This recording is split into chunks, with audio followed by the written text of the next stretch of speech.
Təyyarə bələdçisi işi var yoldaşlar. Təyyarə bələdçisi işi var, azaldadır bu iş yoldaşlar. Deməli, Azərbaycan Hava Yolları Qapalı Səhmdar Cəmiyyətindədir bu iş. Kimlər üçündür? Fərq eləmirsiniz, kimsiniz, xanımsınız ya bəysiniz. Əsas məsələ xanımsınızsa ən azı 160 sm boyunuz olmalıdır. Kişisinizsə, bəy namizədsinizsə 170 sm olmalıdır ən azı boyunuz. Azərbaycan Respublikasının vətəndaşı olmalısınız. 20-35 yaşlı bir şəxs olmalısınız. Minimum tam orta təhsiliniz olmalıdır. Yəni vacib deyil, ali təhsilli olmağınız. Azərbaycan dilində səlis danışıq və yazı bacarığınız olmalıdır. Bunlar önəmlidir yoldaşlar.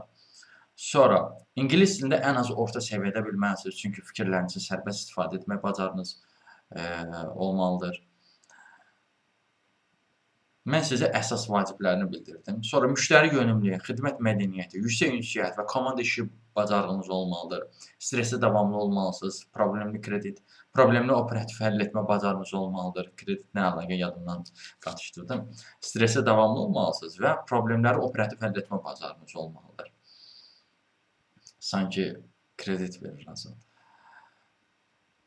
Bax, belə bir iş var yoldaşlar. Burada müraciət tarixi hələ ki ilkin olaraq, amma adətən uzadılar vaxtında. İlkin olaraq iyun ayının 15-nə qədər bu işə müraciət edə bilərsiniz. Qəbul davam edir. İlkin son müraciət tarixi 6-cı ayın 15-nə qədərdir. Amma ehtimal ki, uzada bilərlər bu vaxtı. Bu işə də müraciət etməkdə dəstək istəyirsə və yaxud da digər işlərlə də tanış olmaq istəyirsinizsə, ümumiyyətlə iş tapmaca səhvini çəkirsinizsə, onunla bağlı əlaqə vasitəsinə mesaj yaza bilərsiniz. Əlaqə vasitəsi, siz bu videonu harada görürsünüz? YouTube-da mı görürsünüz? YouTube-da görürsünüzsə, o zaman elə videonun adında əlaqə vasitəsi qeyd olunmuş ola bilər.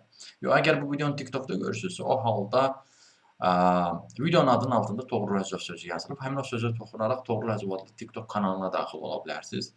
Kanala daxil olduqdan sonra da diqqət eləsəz, profildə əlaqə vasitəsi var. Həmin əlaqə vasitəsini götürüb mesaj yaza bilərsiniz.